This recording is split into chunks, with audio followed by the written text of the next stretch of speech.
morning and not a Wednesday morning.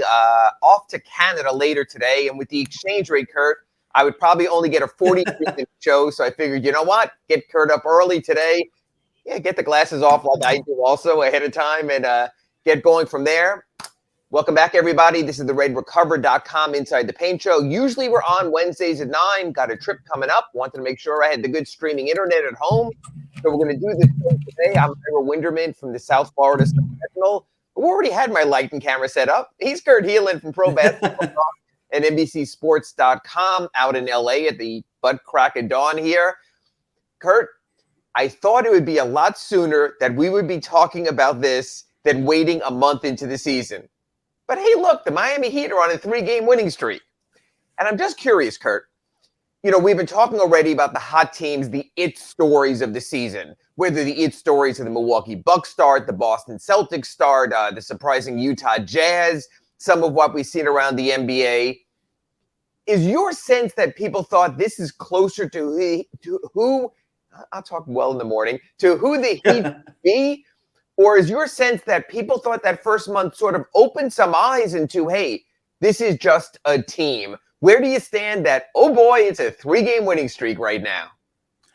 I think last night probably changed some minds because I think there was a sense around the league that, they're just, I don't want to say just a team, but they took a step back. Last year, and look, they play hard during the regular season, but the people went really hard on the PJ Tucker thing, right? Like, oh my gosh, that's really going to hurt them. Where right. You and I have discussed this. We've seen it more as we've seen it more as a playoff concern, right? Like I don't want to say it's not a concern in certain matchups because, we'll see where it lands, but that it wasn't going to be this. But I think there were a lot of people like confirmation bias, right? Like, oh, I thought they'd be worse. Look, they started worse. And last night was a reminder, I think, to a lot of people that this team, they're going to play hard in the regular season, but it's also, wasn't that just, to me, it was a sign of why they are going to be such a tough out, why they are so dangerous in the playoffs, why they can make this deep run. This was the night when Bam has anchored the defense all season. He anchors the offense. And it's Jimmy who has been everything for the offense this season. The numbers are dreadful when he's off the floor, and it's him making the defensive plays at the end of the game. It became a playoff-like game, and suddenly you're like, hey, there's the Heat. Kurt, and that's a really good point because I still think this is going to be a sum-of-the-time team because they have older leaders. That Kyle Lowry is going to pick his moments. Jimmy Butler is going to pick his moments. Clearly last night, Jimmy Butler said, I'm picking Devin Booker. I'm picking those moments. Devin had a terrific game otherwise. Yeah. But down the stretch, Jimmy could not have made it harder. I mean, even when Devin hit the jumper and got the foul and got to the line and put the Suns up late, Jimmy was all over him. Call the foul there. Hey, they only got 4 free throws all game. You live with that. You move on. The block at the end, and I came into the press room after. The problem is the way it works in a lot of these arenas, the game ends. You have to hustle downstairs to the media room. You don't really get to, like the old days, analyze the play and look at the angles and see. And my first inclination was, wow, I really thought Jimmy got a lot of body on that play.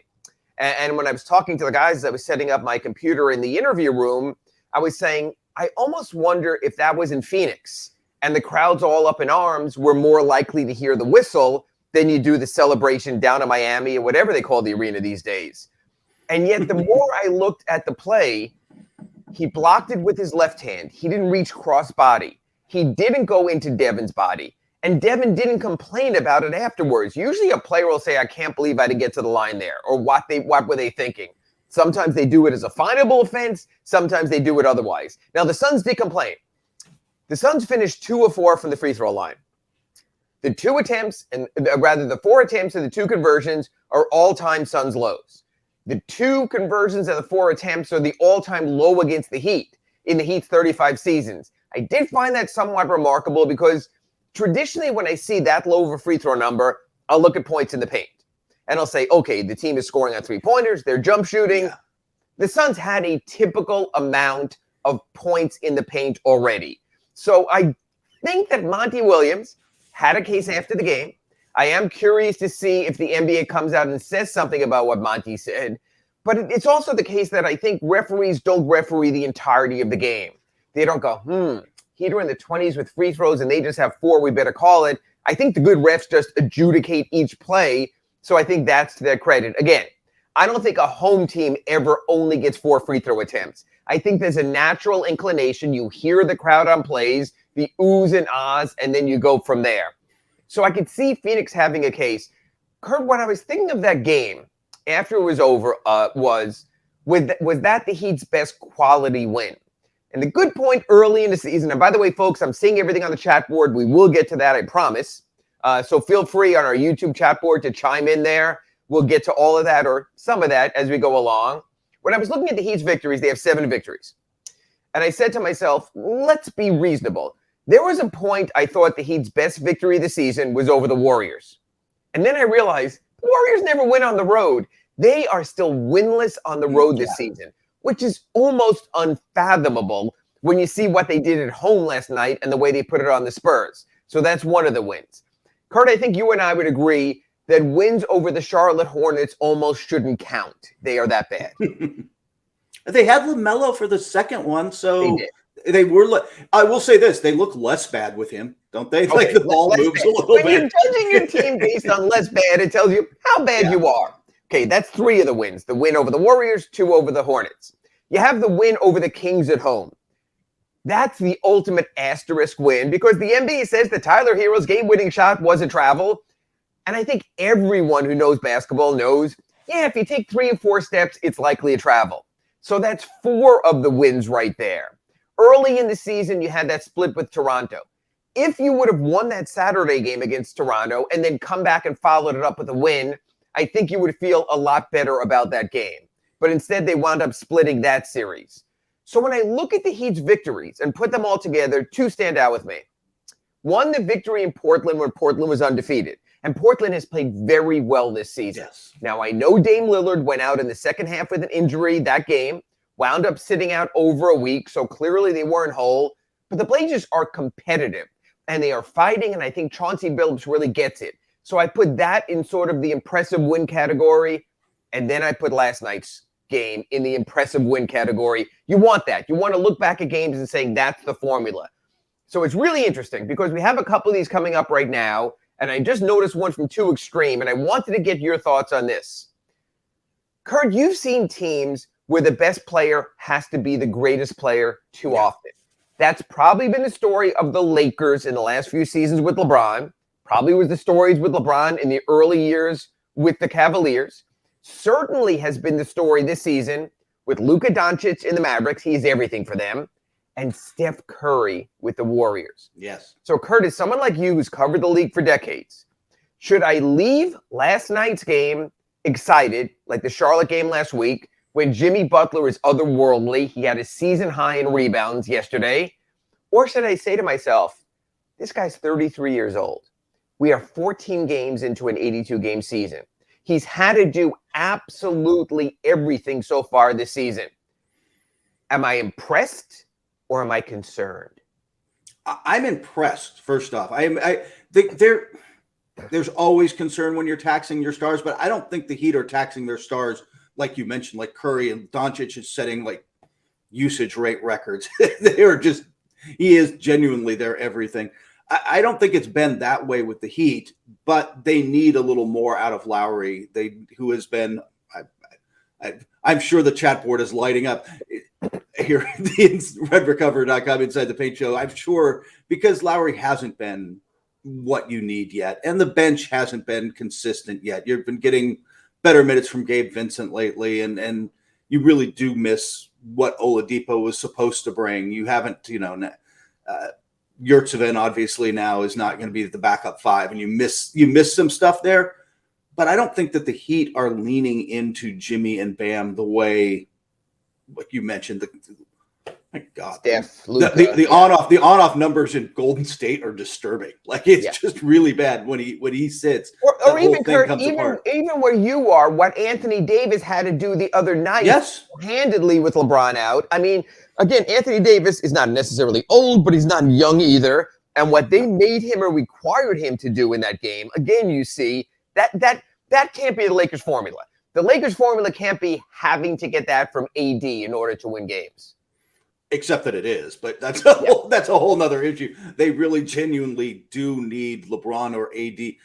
Look, without going way down in Laker talk, I think their biggest problem is this is a whole model built on them both being top 10 players, and they were in the bubble, but they're not right now. They're just not. Right. So, but right. And I think that lack of balance really hurts. And the Heat don't have that. Yeah. He'd have more balance. And that's the difference. Right? Is I think they got the Heat never portrayed this as just Bam and just Jimmy. And they've said we have our ancillary pieces. And the Heat are sort of built that it's going to be different ancillary pieces on different nights. So I love it when, even the Charlotte series, game 1, Duncan's back. We found Duncan. Game 2, someone leans over to me on press row and goes, this guy's unplayable. Look at the Max Strus coaster. He was like 1 of 8 on 3-pointers 3 games ago. Then he has that career night, one off his career high with his 8 3-pointers, one off his career high with his 31 points against Charlotte. And why isn't he always starting even when Tyler comes back?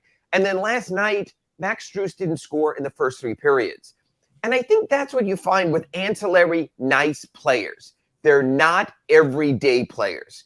The difference is that he paid Duncan Robinson like he's an everyday player. And that's going to be interesting when we get to free agency this summer. Because, Kurt, can you pay Max Strus like an everyday player, every game player? Can you pay Gabe Vincent like an every game player? And again, I know the money is stupid. I know it's not real life terms. It's almost more Sam Bankman-Fried and FTX terms where there's just a lot of money till there's not a lot of money.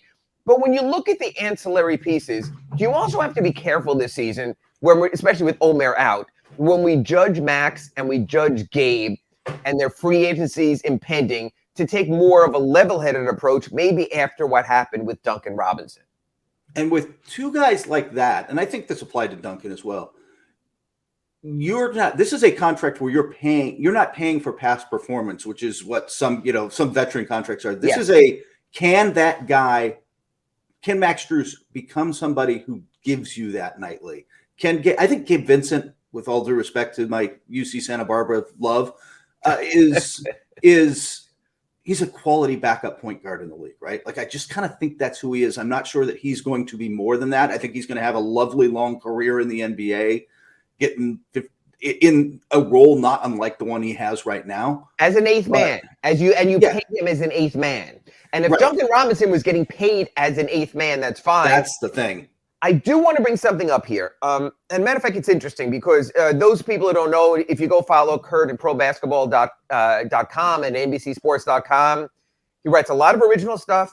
He also picks up on sort of the waves around the league. And then he, unlike aggregators, he then gives his thoughts. He takes it a step further. There's more commentary. Sure. So I want to get to something real quick with you here because we had the Suns in last night.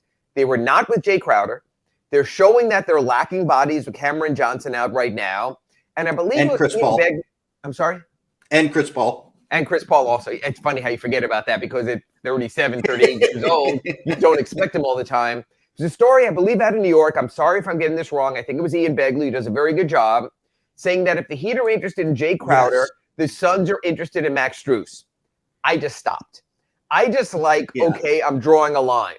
Couple of things I want to get from you here, Kurt, because we're talking about these contracts. We're talking about Max being an impending free agent. I'll go to the simplest one because I'm sure when you saw that, a lot of times I know your mind starts spinning and someone might offer something up and then Kurt says, does that really make sense? And then you decide whether to aggregate and commentate on it.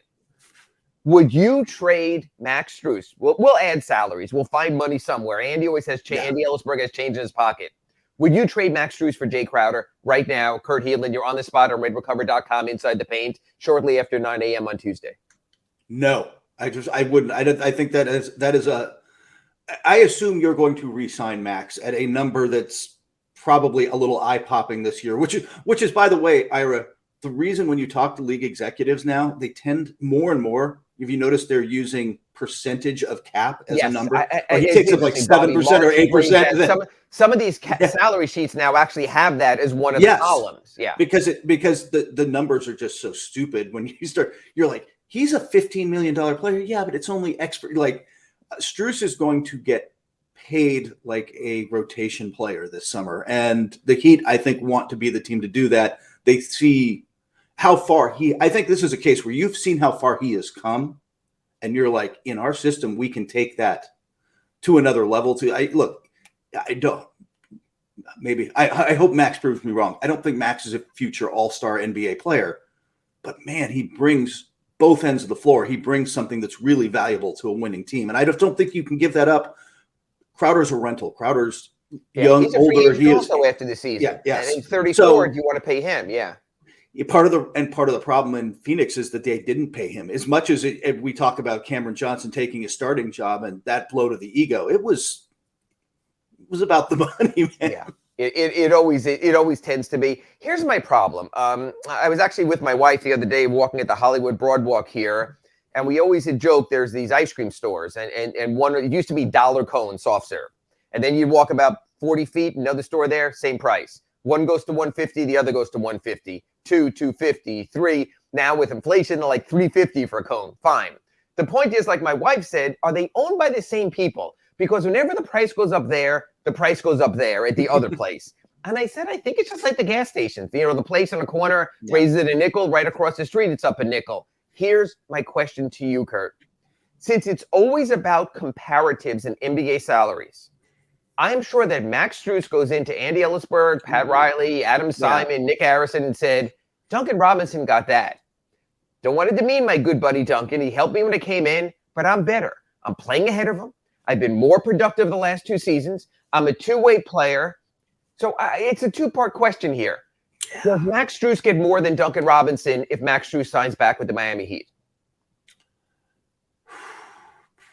Probably. A part of this is the cap rising. People are throwing kind of stupid numbers around because they don't think what looks scary now won't be as scary in 2 or 3 years at the back end of a contract like this. My guess is similar to, I'll just off the top of my head without really thinking it through much, like my guess is similar to a little more. I mean, I think your point about what the agent asked for is spot on, though. Ira, don't you go in and just say, you paid this guy back. Here's Duncan's contract. Put this in the copy machine. Where do we sign on the bottom? Yeah, at least something like that is problematic. I want to get to some of these chat board questions. I know we're running a little long here, but the problem is they disappear on my computer if I can't see them because I have the font sizes like 300%. So I appreciate everyone chiming in here. Drago, good to see you also. Nizzle, I appreciate the appreciation. Rosendo, good morning, everyone. Big O will be on after us today. You'll get plenty of Dolphins talk and maybe even some Canes talk also. Too Extreme says Jimmy Butler is playing out of his mind this season. Bam is showing what he can do. Now can Bam be consistent with it? Short answers here, Kurt. Do you expect last night is an outlier for Bam or a sign of things to come? More a sign of things to come. I think he's rounding into form. It'll be interesting. Now it's a matter, can the other players pick up their game? Strus and Gabe are really good. Okay, Too Extreme, I think got Too Extreme on this. Quote, Gabe should start over Lowry. Your thoughts, Mr. Pro Basketball Talk? You can't. You can't yet. But aside the political, I don't even want to think about like how that sits in the locker room. The potential for Lowry is just higher. There might be nights you need to play Gabe more. The potential this season, but, yes. This season, but in the moment. And you're going to need that Lowry when you get to the postseason. So you've got to find a way to wake him up. MM chimes in here. Irish of Miami looking to DeMarcus Cousins for Miami's need for size. Again, any signing puts you into the tax. It's onerous. It's more than $1 for dollar. DeMarcus Cousins, you know so much about him. You've seen him in so many stops. He did have a good season last year relatively in Denver. Is he a Miami Heat and Pat Riley player? Ooh, I don't see the fit there with the just the conditioning and the loyalty to organization has not, let's just say, over the course of history been DeMarcus Cousins' default. And hey, by the way, if I'm in Sacramento, I'm probably that way. Good Lord, I'm not sure they deserve it, but I'm not sure that it fits with Miami.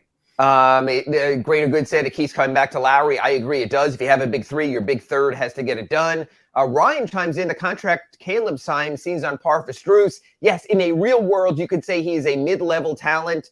Caleb got his 4 years. I think it was $30 million. Max gets at least twice that. It's just the market for a player and what they do. Two Extreme says definitely no Strus for Crowder. Hell no. I agree. They should trade Duncan to make room for Strus. Easier said than done. You got 3 more years. It's a long deal. David chimes in. Did the Heat finish ahead of the Raptors at the end of the regular season? We will get to the Raptors. The Heat play them next tomorrow, so we'll get to that. But after this break, on redrecover.com, Inside the Paint, going to talk about we're going to talk about 3 injuries. We have breaking news on Omer Yurtseven. We're going to talk about the season-long absence of Victor Oladipo, the ankle injury to Tyler Hero. How will that shake things up? I believe Kurt will be back with a stethoscope after our break. So we'll be back on redrecover.com, Inside the Paint, with Dr. Kurt Helin after this brief commercial message. I'm Ira Winderman from the South Florida Sun Sentinel. At a reasonable hour, 9-something a.m. here on Tuesday, he's Kurt Helin at the ridiculous 6 a.m. hour out in the Los Angeles area. And we're here with redrecover.com, Inside the Paint, our weekly show typically on Wednesday, but I don't want to risk Canadian internet at the exchange rate, so we moved the show up a one-time basis this week. The Big O show with Orlando will be on after we're done. Plenty of Dolphins, Canes, and probably some crypto talk also. So that'll be on after our show. For those who don't know, Kurt spent many years with his own medical practice before he decided, like so many, he wanted to get into sports writing instead. Yeah, much more lucrative. So now he's in the big money of sports, and the checks from NBC Sports just keep coming. Okay, it makes sense in our redrecover.com Inside the Paint show. We talk medicals, so let's talk a few medicals. I was in the locker room before last night's game. I talked to Omer Yurtseven about the fracture of the bone spur in his ankle. I asked him, are you going to have the surgery or not have the surgery? Kurt, you and I have been talking about this for a few weeks, Omar's absence. The last time he played was the preseason opener against Minnesota last month, back in October. Hasn't played since. He told me, yes, surgery probably right now as we're speaking, getting it taken care of. Harlan Selznick, the Heat team doctor, a former Olympic team doctor. He's in good hands. Some point today, we'll get a release saying Omer Yurtseven has undergone successful surgery.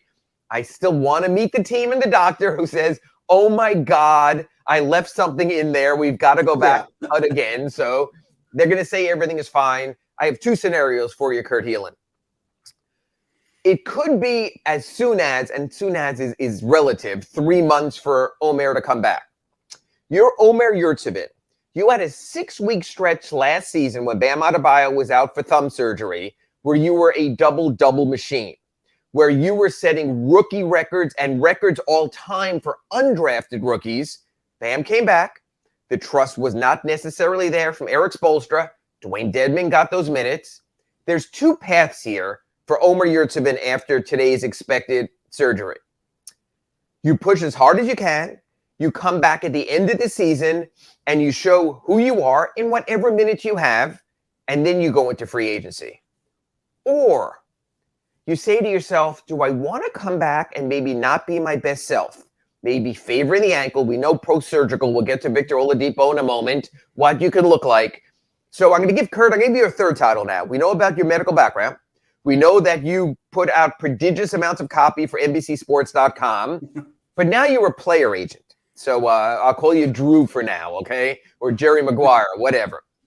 If you are Omer Yurtseven's agent and he is having this procedure, do you tell your client, Omer, whatever it takes, whatever percentage you are, get your butt back on the court so people remember who you are?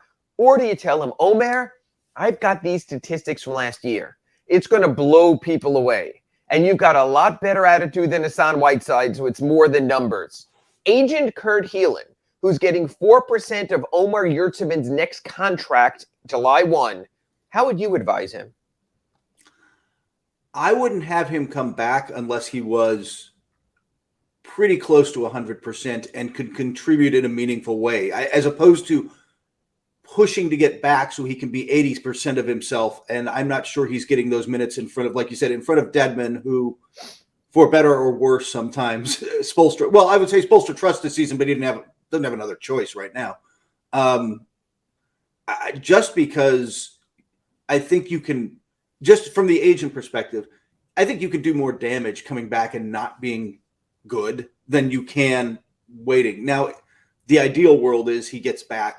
I think what you'd hope for is that he comes in March mid-March at 95% or whatever and can play meaningful minutes for this team down the stretch when they're going to be trying to rest. Well, hopefully, knock on wood, be in a position where they want to limit Bam's minutes a little bit, right? And even Dedmon's minutes at 34. Yeah, we saw him exactly. absolutely wear down last season in the playoffs. Yeah, so I think your goal is to be back and be able to contribute in those minutes, and again, put up the kind of numbers that say, if it's not Miami, somebody's going to look. I think somebody's going to give him a contract next year. If you come back and put up decent numbers this year and put together a good stretch, then that number is probably a little bigger. But one way or the other, somebody's going to pay him. I'm not pay him big, but pay him enough next year, and then we can just you and Ira can discuss how long a contract I would really want. Well, and you get to that money, but Kurt, you're getting your guys paid. For those who didn't hear it, Kurt got Max Strus paid in our first segment today on redrecover.com inside it's not my money. Exactly. Go to your podcast outlets. You can hear that first segment. So here's my question for the Miami Heat perspective. They signed Dwayne Dedmon on a one-year deal this year. He'll be 34 at the end of the contract. They have 6'11" Nikola Jovic, who has to grow from being a European guard to an NBA forward to hopefully putting on enough muscle mass to be an NBA power player. They just signed to a two-way contract an intriguing prospect, Orlando Robinson, played at Fresno State out there in your neck of the woods, put up some really big numbers in his collegiate career, a mature player, an older player. I believe he was a fifth-year senior, not athletic necessarily, a below-the-boards rebounder, but he can get it done. So, Kurt, when we reset, we've already paid Max Strus, so there's that much more on the payroll. Tyler Hero's extension kicks in. That's a lot more money on the payroll. If you're the Heat and you get to the end of the season and you have Bam Adebayo into his extension already, you have Nikola Jovic, he's locked in at least for another year on his rookie scale contract, are you more likely to pay even Caleb Martin money, 4 years, $30 million to Omer Yurtseven? Or do you look at the center landscape right now where Dwight Howard had to go to China, where Hassan Whiteside's still out there, where DeMarcus Cousins is still out there, where Tristan Thompson is still out there, and say to yourself, you know what?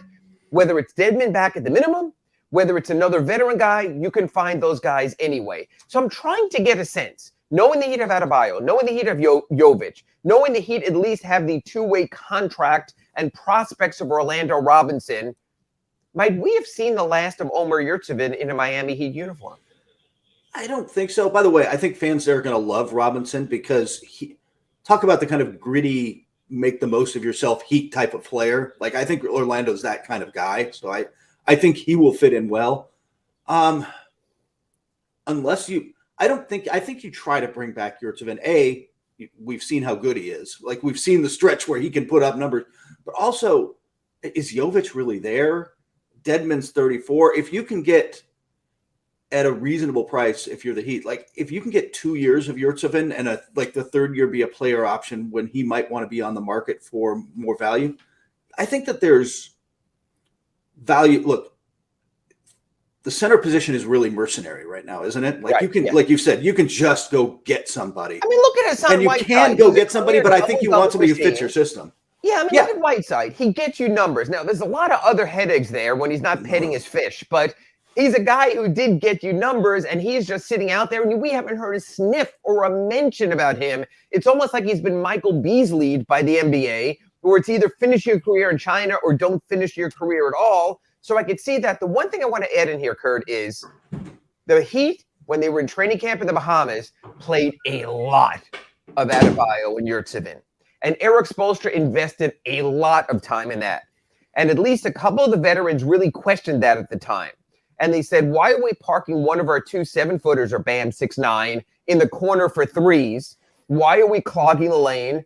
But I do wonder, with Eric putting that much time into it, whether it's something he would want to revisit, except here's the rub.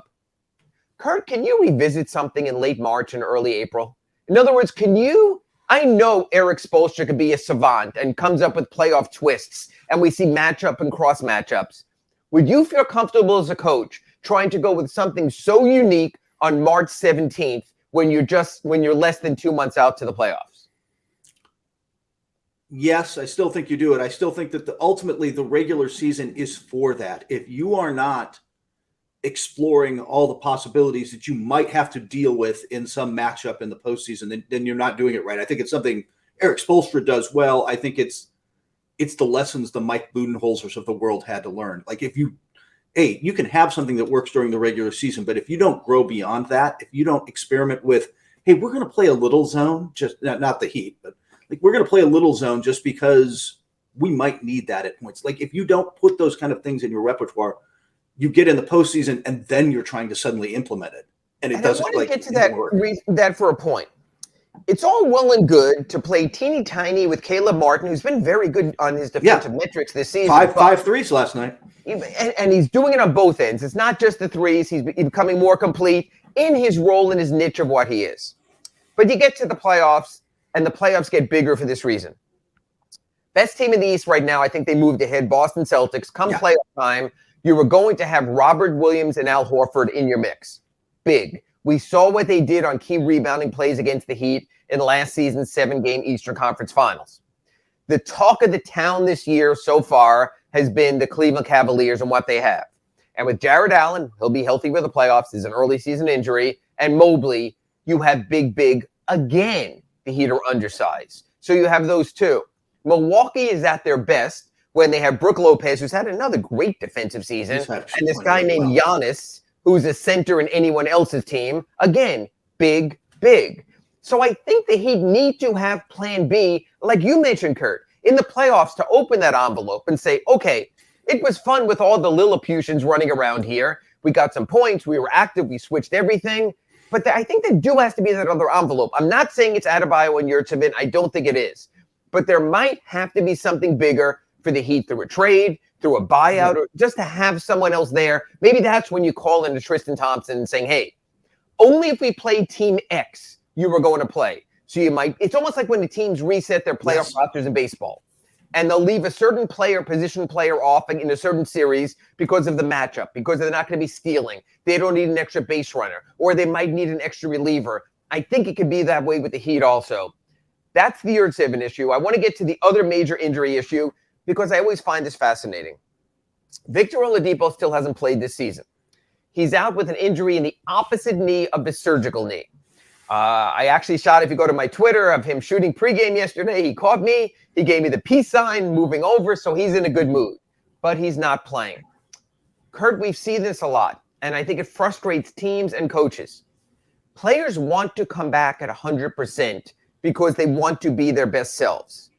Pat Riley tells this great story where he was in the locker room with a player with the Knicks. I forgot who the player was. It might have been Oakley or Mason. And the player wasn't going to play.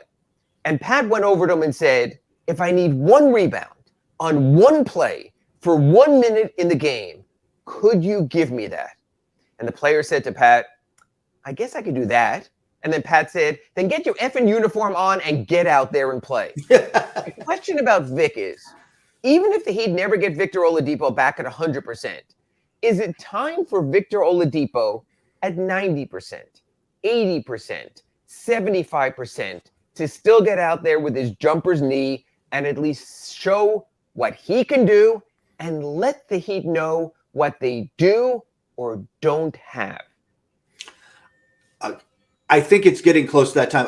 I don't have his knee. I am not feeling the pain. It's always tough to talk about that because it's easy for us to sit here on the redrecover.com Inside the Paint show and say, he should play through some pain. But at some point you have to. At some point you have to be out there. And like you said, not only the Heat were banking on him, but you're talking about looking ahead to the postseason. He can't show up in March. They need him giving them minutes before that. And like you said, to find out where he is right now. What is he? How much can we lean on him and in what situations?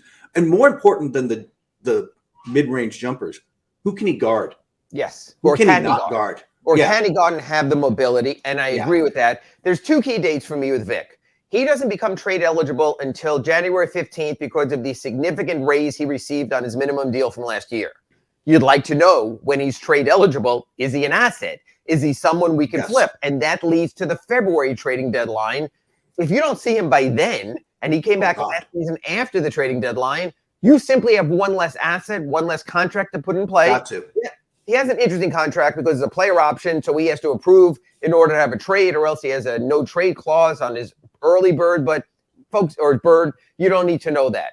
What we need to know is what he is and what he has. But again, similar to the Omar Yurtseven situation, Victor Oladipo can be a free agent next summer if he bypasses his player option, a little bit under $10 million. Do you think Vic still has it in him? That massive deal he turned down with the Pacers, that huge extension he turned down with the Rockets. Do you think Victor could possibly be playing this as, I only want to come back 100% because I'm going to chase that damn money until the day I retire? That's partially a personality thing too, and you know Vic better than I, so whether that's how he thinks is a legitimate question. But good Lord, there are certainly players who do, don't they? Like yes. There's always players who, Cousins has been that way, others who are chasing that contract they didn't get and want to get some of that back, that money they feel they are owed, money you feel right. Sometimes you feel bad for them, Isaiah Thomas, but like you feel, but there's guys who kind of chase that contract. I don't know if Victor's one of those guys, but I also, realistically, Ira, if you're his agent, are you telling him that money's out there? That there's more than 10 million, more than mid-level for him? He has gone through so many agents that he has searched for the answer that he wants. I mean, I was talking to his previous agent when he got here. That guy got zapped because he was honest. He said, hey, Vic, this is where you are. Don't worry about what happened before. Let's live in the moment. Let's move forward. Hey, my thought is this. The Heat have committed $18 million to a player who's barely played the last 4 years. I think he needs some payback. I'm going to hold off on the Tyler Hero thing till after our break. I want to get to the chat board because I always forget ahead of time. So I'm going to go, again, quick answers here, Kurt, before we head out on a commercial break. Greater Good says Lowry is potential that'll never be realized. Your thoughts? Maybe, but I hope not. I still think it's in there. Vic goes, you can't trade someone that nobody wants. I think that was a reference to Duncan Robinson. That's the problem. No one's taking Duncan 4 more years unless there's a nice salary, something added in there. No one is taking Victor Oladipo until he gets on the court. No one is taking an Omar Yurtseven while he's undergoing surgery. So for all the assets we spoke about, a lot of them at the moment are out of play right now. Vic also said you can find another Omer. He's not that good. I agree. He had his moments. Hassan had his moments that he'd moved on there. So I'm okay with that. Hunter asks, why aren't we signing Jay Crowder? Jay Crowder's not a free agent. You have to trade for him. Phoenix can still get something. Kurt, real quick, we get to the NBA buyout deadline. You have to get cut by March 1st to be playoff eligible. Could it go all that way for the Suns where they just buy out Jay at the buyout deadline after the trade? Never say never, but I think they find some kind of deal before that. It's possible, but unlikely. That to me is the ultimate answer for the Heat. Jay gets a buyout, comes for the minimum. Oh yeah, doesn't hurt the cap. The Heat will have the money left under the tax. They play it that way. That's obvious. Vic goes Orlando has looked good in the G League. He has. It's a different league. It's a no centers league. You got to be careful there. Jay goes, Omar Yurtseven has a bigger upside in development. He can be like Bam did last night. Let's not go maybe that far right now. And we'll end with Greater Good saying that Oladipo body is breaking down. There's no doubt that he's a former All-Star, 50% of what he was. We haven't even seen that yet, so we can't say 50%. Yeah. Hey, okay, we blow through as many as we can. Thank you for chatting with us. I talk as fast as I can coming from New York, but I'm going to take a deep breath now. We're going to take a commercial here on RedRecover.com Inside the Paint. When we come back, we're going to talk about the Tyler Hero situation. He's missed the last 4 games with an ankle sprain, how the Heat have played without him. They've won 3 of those 4 games. We're also going to do our weekly roundup of the schedule ahead. The Heat play Wednesday in Toronto, Friday in Washington, Sunday in Cleveland, Monday in Minnesota. 4-game trip. They fly today. Kurt will predict the outcomes and give you the over-under in those games. We'll have that after this commercial break on RedRecover.com Inside the Paint. And welcome back for our final segment of RedRecover.com Inside the Paint. If you've missed either of the first 2, just go to any of your podcast outlets, search for The Big O Show, and listen. I'm Ira Winderman from the South Florida Sun-Sentinel. He's Kurt Helin from Pro Basketball Talk at NBCSports.com. We come up to our final segment now where we always look at the schedule ahead. But I want to look at another issue first. Before that, I want to get real quick back to the chat board where John asks, if it's not a centers league, then why do the Celtics, 76ers, and Bucks all have centers? I think it's a situational centers league, Kurt. I think if you have a great center like Joel Embiid, and he was great in his last 2 games, of course you feature him. But I think a lot of these teams also have situational centers where Robert Williams will play some games in some situations with Al Horford. But we certainly have seen the Celtics go small also. I would say this. If you are planning to win a championship and you are planning to get through 4 rounds of the playoffs, you have to be prepared for everything and anything. Only the dominant big 3 teams, of which there really aren't many, if any, right now, can say this is our game. We're going to play this one style. This is how we're going to win our 16 games. So, Kurt, and I know you've written a bunch on the subject over the years also. Do you necessarily need an A-list backup center in today's NBA? No, you need, like I think you said, you might have to change your system. Are you going to keep the same are you going to bring in Tristan Thompson to back up a traditional center so that you don't change your system much? Or are you going to be a team that brings in Omer Yusuf and hey, we're going to space the floor, man. We're going to spread things out more. We can do different things. Like, you got to know who you are with that second unit, but you don't need them. And I'm with you, by the way, unless you have Joel Embiid or Nikola Jokic, or I think Rudy Gobert can fit in this and Cat a little bit, even though I don't love them together. If you don't have that quality of center in the league, then you don't play them that much. Like you just, even the Bucks, with as good as Lopez has played, like they'll go small. They'll play their best lineups. Really, still Giannis at the 5. And offensively, they do play small because Brook Lopez is just as likely to be in the corner shooting those 3-pointers that he developed while he was with the Nets. So you have that. And then you look at the resurgence of the Cavaliers. Well, Jared Allen is a great rim runner, but they're not playing through the post with Jared Allen. You don't need a body up in the paint. You need someone to keep him off the boards, but you don't necessarily need the ultimate bulky center to keep him from going to his left hand and throwing it in over his shoulder or something like that. That's where I think it's different. The topic I wanted to get to here at the top of our third segment on redrecover.com, Inside the Paint. Tyler Hero has missed 4 games now with the ankle sprain. The Heat have won the last 3 of those games and look pretty good doing it. All I get at the sunsentral.com and my Ask Ira mailbag is how Eric Spoelstra should move Tyler back to the bench. I even spoke with someone with the team about this, and how they simply move the ball better with Max Strus.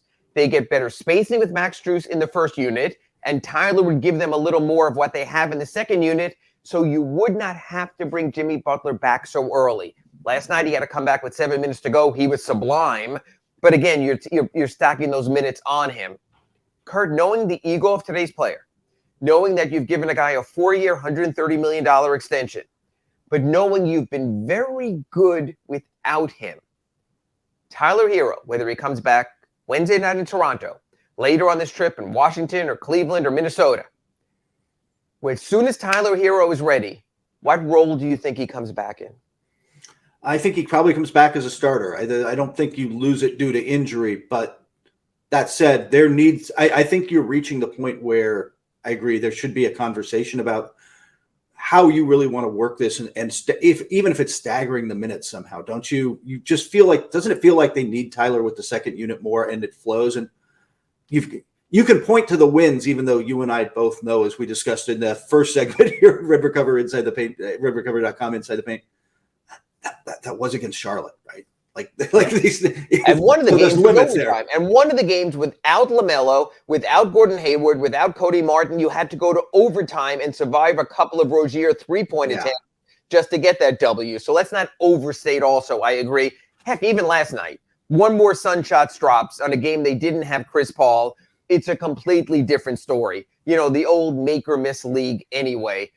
Yeah, Eric Spoelstra has very good lines of communications with his players. The Heat always talk about sacrifice.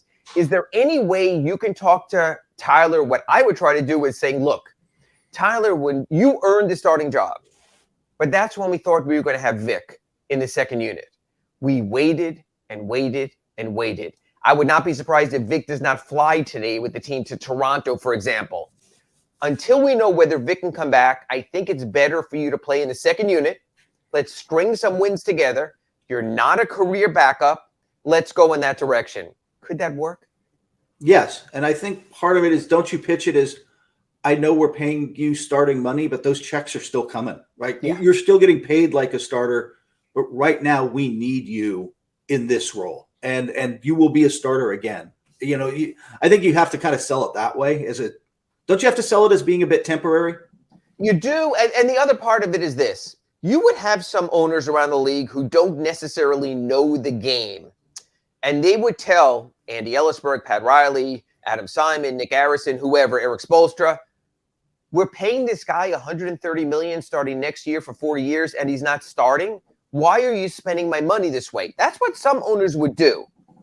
Mickey Arison knows the game well enough. This is an owner who, when I go upstairs and practice is over, there's a long card table along the side of the gym with Andy Ellisberg, Pat Riley, sometimes Adam Simon, Alonzo Mourning, and more often than not, Mickey Arison's in there also.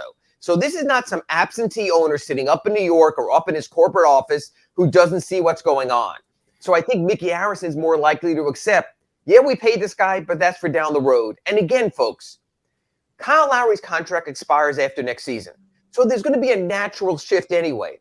So instead of Tyler Hero necessarily taking Max Struess's role, he very well might be taking Kyle Lowry's role in the evolution of this team. When Kyle moves on, ain't Kyle Lowry getting another 3-year, $85 million contract? This is his career contract. He's taking care of that. So I think that's how you could wind up massaging it also. And here's the other one I would do. I wouldn't fudge it with the trainers because medical is important to the player. We spoke to the trainer, and since you're coming off the ankle, and we don't want to overdo your minutes, and we don't want to waste 8 minutes in the first segment with you, I think for the next week or so, we're going to play you as a reserve so we can manage your minutes. That's how Ira Winderman would handle it. Again, previous segment, I don't know if anyone saw, but Kurt had the lab coat on and the stethoscope. Dr. Kurt, do you think you could sell it that way? I think that's actually a really smart way to do it. Hey, you didn't lose your starting job, but we need you. We need you on the court, but we've got to manage your minutes. Can you come off the bench for a little bit? And you'll thrive in that role, and then eventually, we'll see where things go. But I think that the advantage to doing that, by the way, is you string together some wins, like against pretty good teams on this coming road trip. Isn't it easier? Winning solves all problems, right? Suddenly then you're like, hey, we're just going to keep it this way because it's working. Yeah, I just think you can massage it in the short term. And again, when you address the media, you say, look, this is not losing a starting role. This is someone who hasn't played for over a week. We're easing him back. We're on a grueling trip. We want to do it. I think they can sort of manipulate it that way and maybe sell the kid on it, that he's young enough that it's not a veteran who's going, yeah, I know what you're saying. I ain't buying that. I'm a starter. It's just like I think there's a streak of Kyle Lowry, like the last 600 or so games he's played, he's been a starter. You're not telling Kyle he can't start and Gabe Vincent starting like some in our chat board have suggested. That's not happening. Tyler at 23, I think he can be a little bit more malleable. You might be able to do it that way. Since we are in our final segment, I like to do this every week, sort of look ahead. Kurt and I won't be back until the Heat come back from their 3-game trip next week. We'll have our special the day before Thanksgiving, looking at a couple of games on a homestand then before the Heat go back out on the road. So let's start. Wednesday night in Toronto against the Raptors, the shorthanded Raptors. They're without Pascal Siakam right now. They're without former Heat first-round pick, number 20 pick in 2020, Precious Achiuwa. So that versatility they had with Scotty Barnes and OG Anunoby and Fred VanVleet, they don't have as much. To me, this is the must-win. To me, this is you get a team when it's down. You played them competitively twice at home already. You've got to start the trip on a good note. And my God, you could actually be a game over 500. Kurt, when you look ahead of that game at the Scotiabank Center, how do you see that game? Tougher than that, though, because they are a much better home team this year. They're 5-1 at home. They put up much better numbers and seem more comfortable there. So I agree. Look, winning this game would be huge. I just because Pascal's out and Miami's playing well, I'll take the Heat. But I think this is a toss-up game between, by the way, two teams that are probably going to be within a game or two of each other when we're looking at the end of the season rankings, and they're trying to fight for tiebreaker, whatever seeding is. Yeah, whatever the seeding is. These games matter in between them for that reason, and the reason the Heat have to take this one seriously, because this is one of those early season games that's going to matter in April. Yeah, and you know what? And that's going back to the first segment. You can catch that on our podcast. Is when I was mentioning the Heat 7 wins, they're almost all of non-value for this reason. The wins over the Kings, the Warriors, and the Trailblazers don't help you in conference tiebreaker, which is the third tiebreaker. The 2 wins over the Hornets, you're not going to get in a playoff tiebreaker with the Hornets. And if you're in any tiebreaker with the Hornets, it's probably going to be for lottery seeding. So they don't matter as much anyway. Last night's win over the Suns, the same thing. It doesn't come down to conference tiebreaker. But Kurt, as you point out, you're 1-1 against the Raptors. You play them. The 2 remaining games are in Toronto. So you do want to get this because the tiebreakers will matter. And that makes any Eastern Conference game, which all these are on this trip, Eastern Conference games, that much more. So that's a really good point about how tiebreakers really do matter for the Miami Heat at this stage. So you go from Toronto, you get a day off. They're going to stay in Toronto, get through customs. We know what that line can be like. They go to Washington. The Wizards have a surprisingly good early season record, but the Wizards have had years like this. They've had this good early season record. Oh, the Wizards are back. And then the Wizards whiz, and they become who they are. Obviously, Bradley Beal can give you 10 points a night or 40 points a night. We know that. Rui Hachimura has been up and down. He's played a little bit off the bench. They have some good young players, but not necessarily breakout young players. Heat and Wizards on Friday night, your thoughts?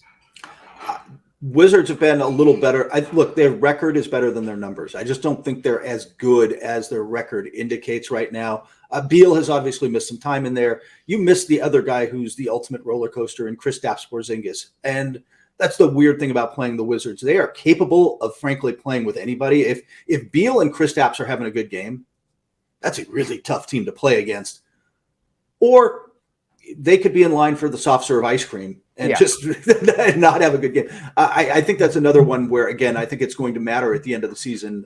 If the Wizards stay healthy, they're going to be a play-in type of team. So you'd like to get this win. They're not. I don't think they're playing that well right now. I think they're very beatable.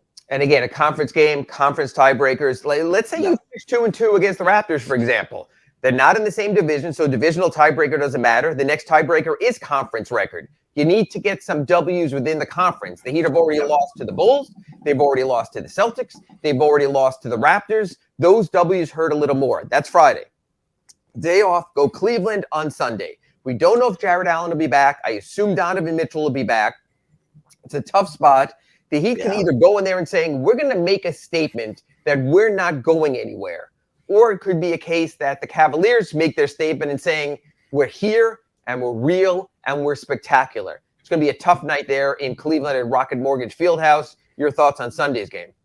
Yeah, I'd probably lean towards the Cavs. They've had a couple of tough losses. I think they're going to be a pretty motivated team for the next week. And they're another team that's really good at home. And that crowd gets behind them. And hey, man, they haven't had a lot to cheer for in Cleveland lately. So those fans get loud, and Donovan's got to pain a lot of your former New York friends right about now, doesn't he?